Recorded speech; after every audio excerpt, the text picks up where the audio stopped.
Bueno, buenas noches, Dios les bendiga. Es una gran alegría podernos conectar en esta noche nuevamente para compartir la preciosa palabra de Dios con todos ustedes. Quiero invitarlos en esta noche para que vayamos a la palabra de Dios. Vayan buscando primer libro de Reyes, capítulo 17. Vamos a ir al primer libro de Reyes, capítulo 17. Y a través de este precioso libro vamos entonces a escuchar la voz de nuestro precioso Dios. Oremos en esta noche. Padre precioso, en esta noche queremos darte gracias por la oportunidad que nos das de venir a tu presencia. Colocamos en tus manos este momento, este tiempo, y te pedimos, Señor, que seas tú hablando a nuestras vidas. Entregamos en tus manos este tiempo bonito, pidiéndote, Señor, ministranos, háblanos, instrúyenos, direcciónanos, muéstranos el camino que debemos andar. En el nombre de Cristo Jesús. Amén. Y un saludo especial para todos los que están conectados, a los que se van conectando y a los que se conectarán más adelante. Dios les bendiga. Es una gran alegría estar aquí. Sandra Uribe, te mandamos un saludo especial en esta noche. Y para todos aquellos, discúlpenme si usted no me manda un mensajito, no me puedo dar cuenta que está allí conectado, pero bueno. El saludo es para todos. Igual estamos aquí congregados es para escuchar la palabra de Dios. Por eso los quiero invitar. Vamos al primer libro de Reyes. Primer libro de Reyes, capítulo 17. Primer libro de Reyes, capítulo 17. Dice la preciosa palabra de Dios. Primer libro de Reyes, capítulo 17. Ahora bien, Elías de Tisbé de Galat fue a decirle a Acab: tan cierto como que vive el Señor, Dios de Israel, a quien yo sirvo, te juro que no habrá rocío ni lluvia en los próximos años hasta que yo lo ordene. Entonces la palabra del Señor vino a Elías y le dijo este mensaje: sal de aquí hacia el oriente y escóndete en el arroyo de Querit, al este del Jordán. Beberás agua del arroyo y yo les ordenaré a los cuervos que te den de comer allí. Así que Elías se fue al arroyo de Querit, al este del Jordán, y allí permaneció conforme a la palabra del Señor.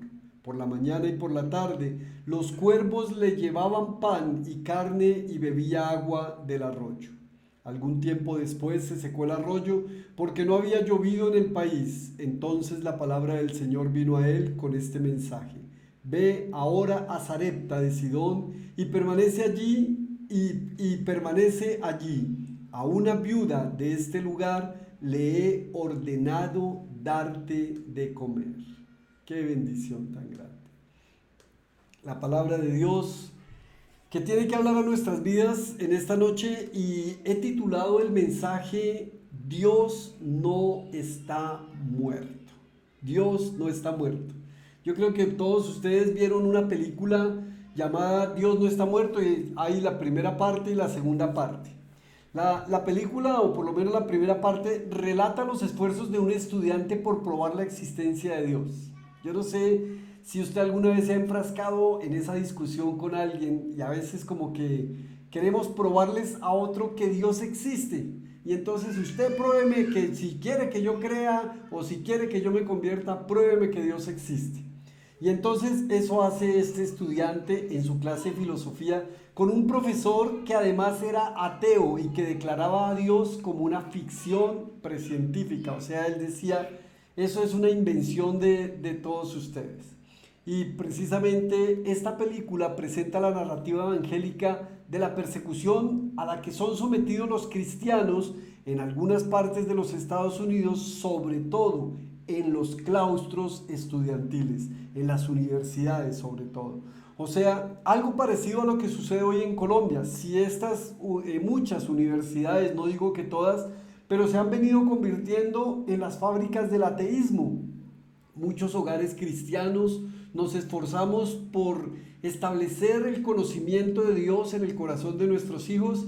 Llegan a la universidad y allí quieren desviarlos, quieren decirles cosas diferentes y quieren conforme a su propia creencia y conforme a sus propias experiencias, quieren entonces decir que Dios no está vivo, y por el contrario, Dios no está muerto. Dios vive y vive en nosotros, vive en nuestros corazones y vive. ¿Y cómo podemos nosotros finalmente evidenciarlo? Y es precisamente eso lo que queremos hablar el día de hoy. Pues por supuesto, Dios no está muerto.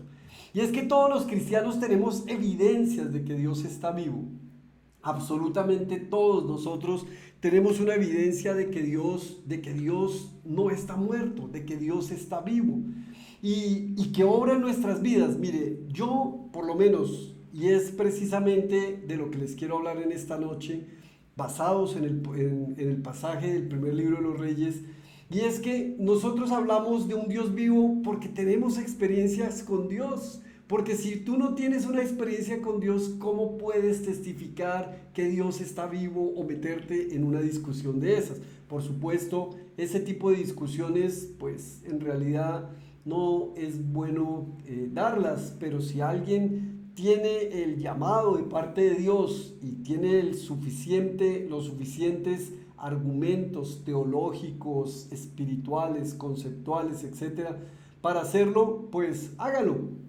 Pero la mejor manera en la que podemos hacerlo es el testimonio. El testimonio, porque es que la muestra de que Dios vive en mí, de que Dios no está muerto, es lo que ha hecho conmigo, es lo que Él hace en la vida de cada uno de nosotros. O sea, es a través de nuestros propios testimonios.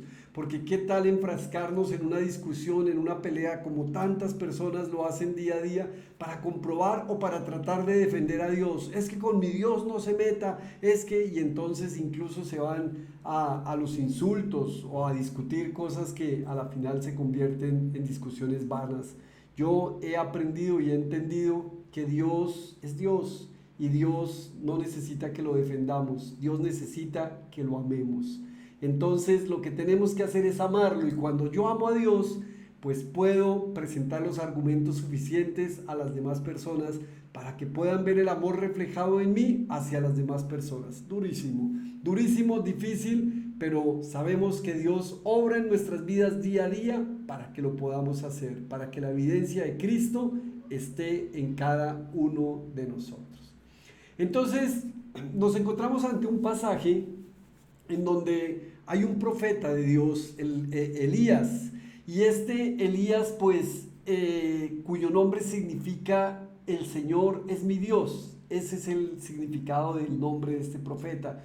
Y es un profeta de Dios versus 850 profetas entre los de Baal y los dioses falsos, Baal y Acera, pertenecientes al reino de Israel, bajo el mando y el dominio del rey Acab.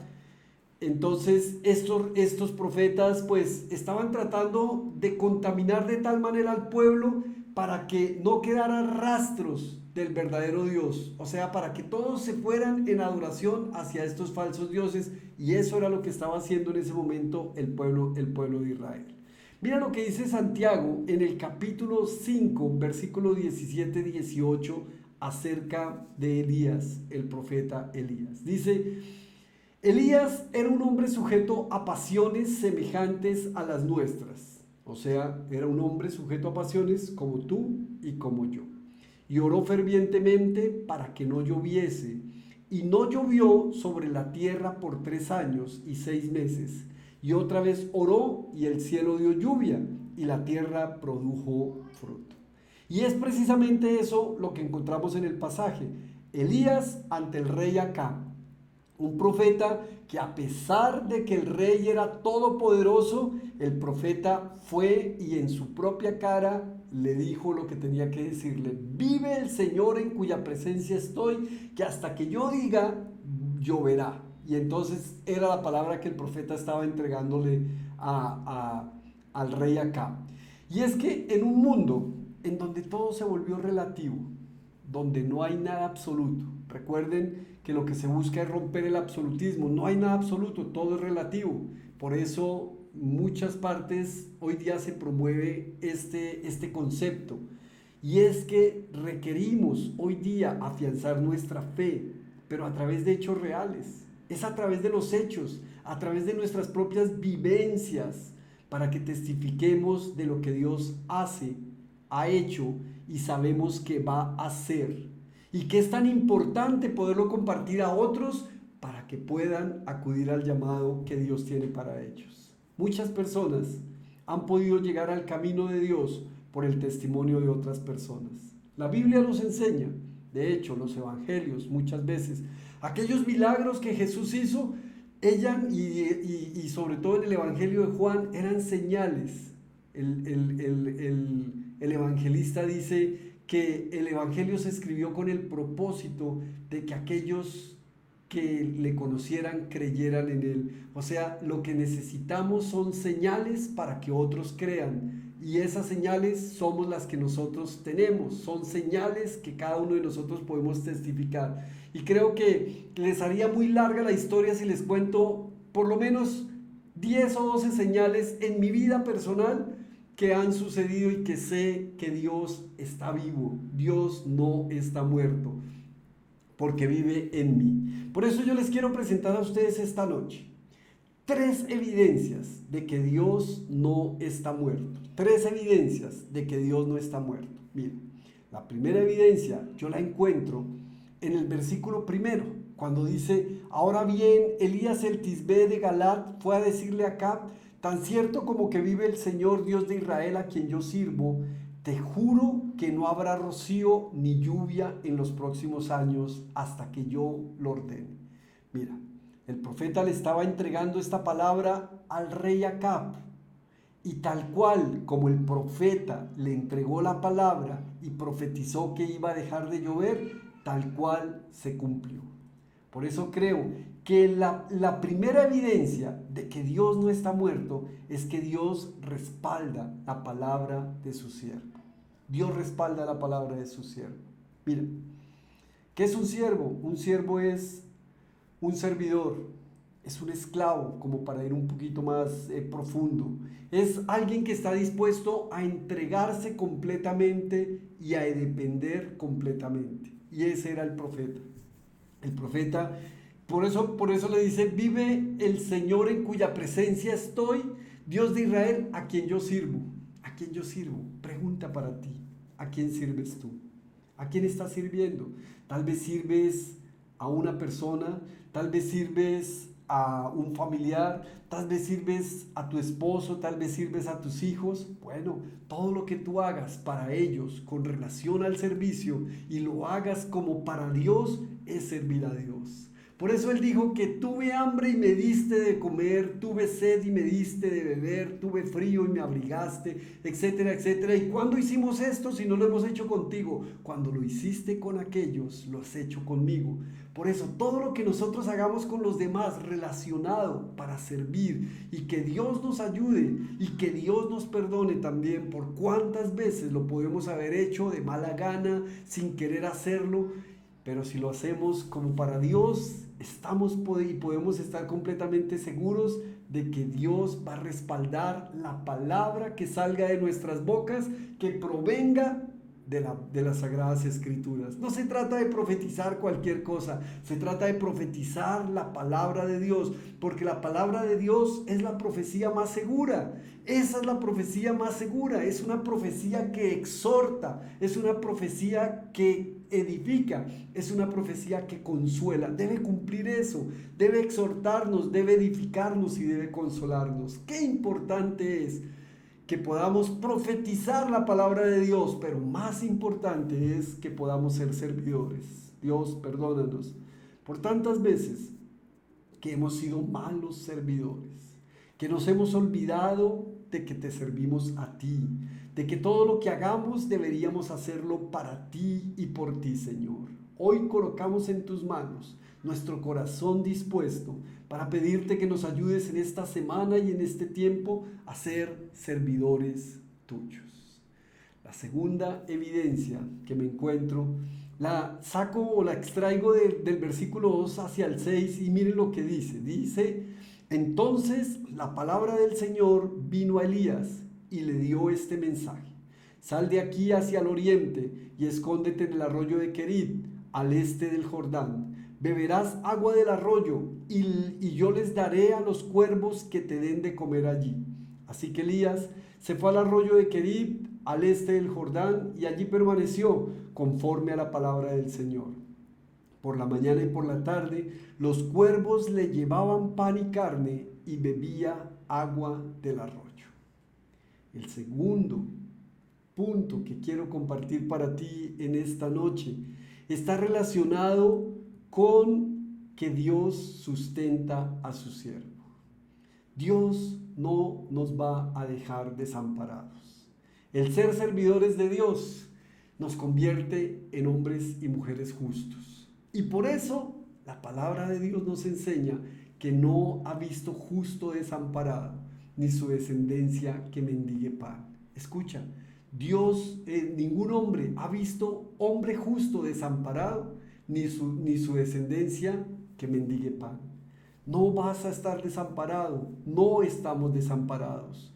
No solo nosotros, sino nuestras generaciones futuras, nuestros hijos, las siguientes generaciones, porque no he visto a justo desamparado, ni su descendencia que mendigue pan. Pero para eso tenemos que aprender a ser servidores de Dios. Por eso el segundo punto es, Dios sustenta a su siervo.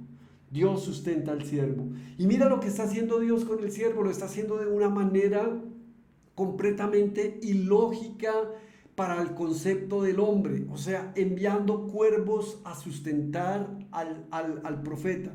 Primero, le dice, vete para el arroyo. Lo envía al arroyo de Querit, lo envía allí solo. El profeta tiene que ir a un lugar solo. Y creo que Dios nos ha venido hablando muchas veces en este tiempo, y es la necesidad que tenemos de irnos solos, de estar a solas.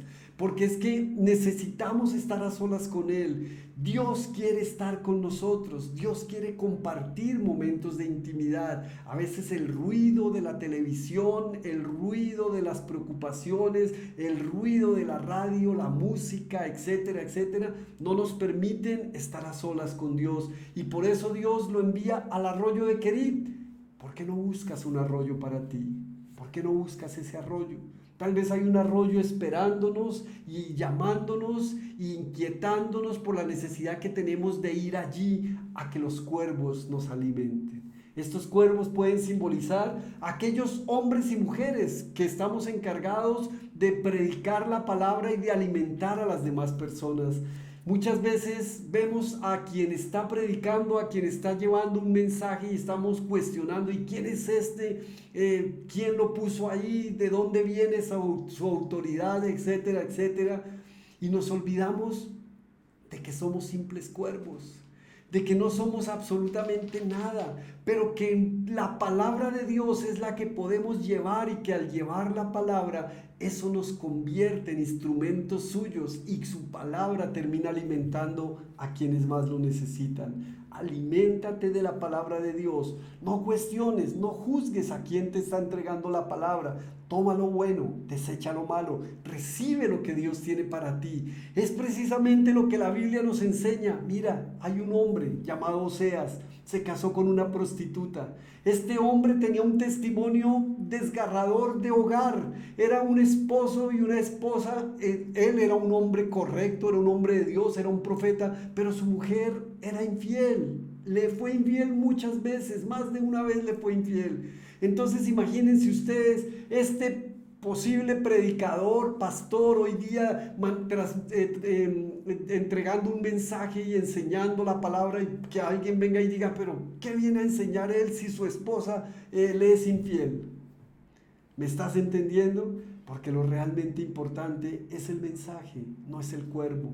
Entonces revisa ese mensaje de parte de Dios que viene para alimentar tu vida. Muchas veces es enviado por Dios para que podamos ser edificados, para que podamos ser consolados, para que seamos alimentados de tal manera, porque estamos pasando por una situación difícil, o porque nos está protegiendo Dios, como estaba pasando con el profeta. Dios lo envía allí a ese lugar para que él aprenda a sustentar, a depender de Dios.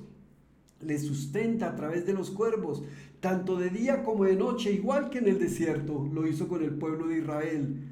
Pero es la manera como Dios le enseña al profeta a depender de Dios. Por eso Dios sustenta a su siervo. Y nuevamente su siervo, ¿verdad? Y el tercer punto que me parece muy importante y también me parece necesario que lo podamos recibir en esta noche, y es: Dios sigue sustentando a su siervo. Dios sigue sustentando a su siervo. Y yo no sé si me estés entendiendo, pero ya te voy a concluir el mensaje. Versículo 7. Algún tiempo después se secó el arroyo porque no había llovido en el país. Entonces la palabra del Señor vino a él con este mensaje: Ve ahora a Sarepta de Sidón y permanece allí. A una viuda de ese lugar le he ordenado darte de comer. Qué bonito, ¿verdad? Qué bonito.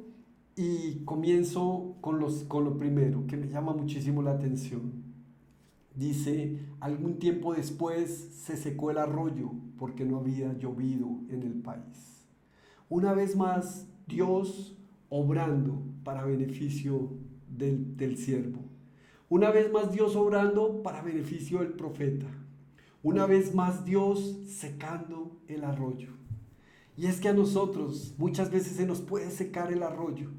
A veces el arroyo de la salud, el arroyo del trabajo, el arroyo de una relación, el arroyo de las finanzas. Tantos arroyos en nuestras vidas que se pueden ir secando poquito a poco, se van secando.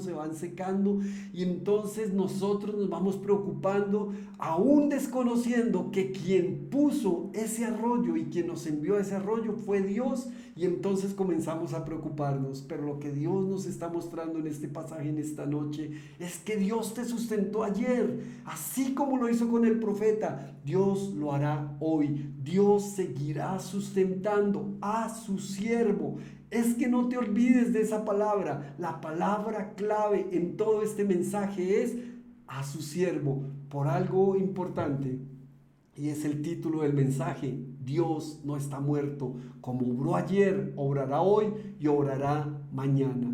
Entonces la palabra vino a él con este mensaje: Ve ahora a Sarepta de Sidón y permanece allí. He dado a una viuda, le he ordenado que te sustente. Mira, habrán mujeres, habrán hombres, habrán instrumentos de Dios, habrán cuervos. No sé qué tipo de persona, pero Dios lo hace hoy, lo hizo ayer, lo hará mañana. Dios está vivo, Dios no está muerto. Esas son evidencias. Las evidencias de que Dios no está muerto es que estamos acá. Las evidencias de que Dios no está muerto es que nos ha sustentado. Las evidencias de que Dios no está muerto es que nos sigue sustentando. Las evidencias de que Dios no está muerto es la obra que ha hecho y hace en la vida de todos y cada uno de nosotros para transformarnos. Conclusión: ve a Querit, busca ese arroyo de Querit, apártate a solas con él, aprende a depender de él, aprende a depender de Dios, órale al Señor,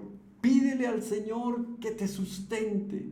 Sustentar no significa solamente que te dé la provisión diaria para tus necesidades. De hecho, el pan nuestro de cada día implica el todo de cada día, todo lo que tú necesitas. Y fíjate que en la oración nuestro Señor no nos está diciendo: pidan el pan nuestro para todo el año. No, el pan nuestro de cada día. Porque si yo pido el pan nuestro de cada día, estoy aprendiendo a depender de Dios. Y eso es lo que necesito, depender de Dios día a día, pasito a pasito. Me encanta este pasaje porque Dios no lo mandó de una vez a donde la viuda, o porque Dios, pues Dios es Dios, pudo haber hecho lo que Él quisiera, lo pudo haber sacado y enviado para donde Él quisiera, pero lo hizo poco a poco. Primero le envió los cuervos, les secó el arroyo, después lo envió donde la viuda. O sea, cada paso para nuestras vidas. Y es que es igual que la vida de nosotros, para que nosotros podamos entender que tenemos un Dios que no está muerto, un Dios que es vivo,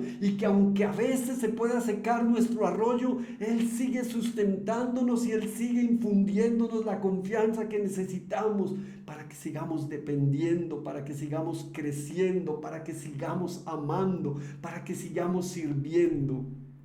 Y claro, que podamos ser esos siervos que Dios está formando en nosotros. Que no es fácil, por supuesto, que no es fácil. Pero poco a poco seguiremos trabajando y seguiremos dependiendo de Dios para que Él haga la obra en cada uno de nosotros. Por eso en esta noche yo les quiero invitar a ustedes a que nos preparemos para comenzar esta semana que comenzamos y que es una semana llena de bendición para todos nosotros, para que podamos dar las evidencias de lo que Dios ha hecho en nuestras vidas, que podamos entender que Dios respalda la palabra que sale de nuestras bocas. La palabra de Dios nunca regresa vacía. La palabra de Dios siempre tendrá fruto. La palabra de Dios es lo mejor que Él nos ha dejado. Lo importante es que nosotros podamos ser siervos del Altísimo, siervos del Señor, que podamos servir con un corazón dispuesto y con un corazón lleno de amor. El resultado de todo esto será siempre el sustento de parte de Dios. Dios sustentó a Elías, Dios te sustentará a ti, Dios me sustentará a mí. Y no solo eso, lo volverá a hacer, porque lo hará una y otra vez, porque Dios no está muerto. Oremos en esta noche. Padre precioso, te damos gracias en este tiempo por tu palabra, Señor. Gracias, Dios, porque nos permites venir a ti, Señor, y porque nos permites encontrarnos en este tiempo contigo. Padre, oramos en este tiempo, Señor, para pedirte que seas tú ayudándonos a ser esos servidores tuyos, Señor. Que podamos ser verdaderos siervos, que podamos caminar con humildad, que podamos, Señor, servir y hacerlo como si fuera siempre para ti.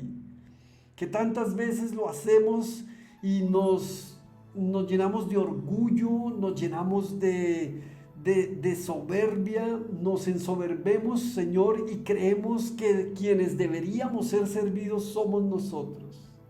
Cuando el verdadero resultado, como nos lo enseñó nuestro Señor Jesús, el que quiera ser el primero, que sea el servidor de todos. Y a veces se nos olvida eso, Señor. A veces se nos olvida que todo lo que tú quieres es que seamos siervos, es que seamos servidores, es que podamos ser esclavos tuyos. Porque siendo esclavos tuyos es cuando alcanzamos la verdadera libertad. Es allí en donde alcanzamos la libertad. Es allí en donde podemos encontrarnos con esos verdaderos arroyos, esos aguaceros de lluvia para nuestras vidas, Señor. Y es lo que te pedimos en este tiempo, Señor. Envía tu lluvia. Envía la lluvia temprana, Señor. Envía la lluvia tardía a nuestras vidas. Padre, que podamos llenar esos arroyos de nuestro corazón, esos arroyos espirituales que a veces también se secan, que a veces también nos impiden acercarnos, nos impiden ser llenos de tu presencia.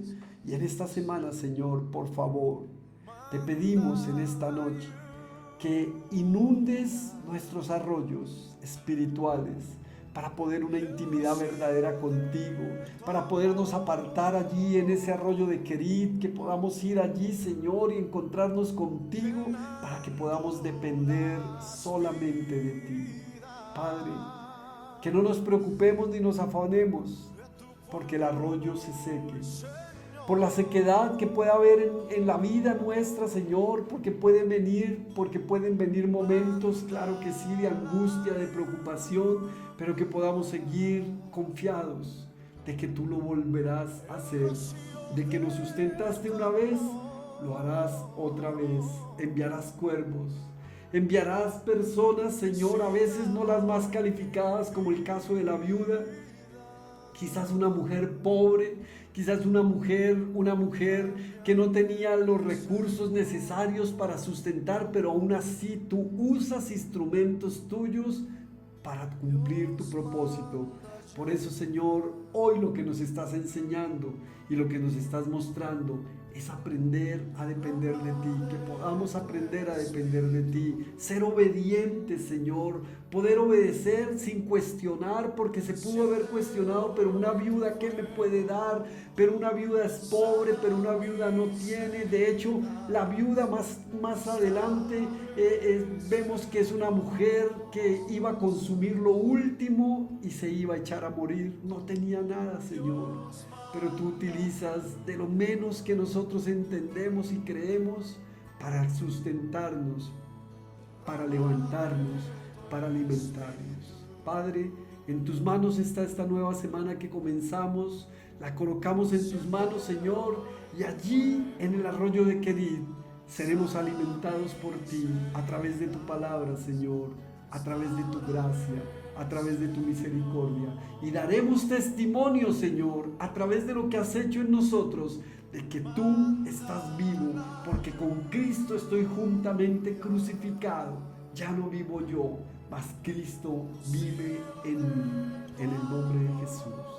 Amén. Amén, amigos queridos, Dios les bendiga, una gran bendición, una semana llena de la gracia de Dios, lluvia para todos ustedes en este tiempo, y que nos volvamos a encontrar, si Dios lo permite, el día miércoles. Dios les bendiga. Chao, chao.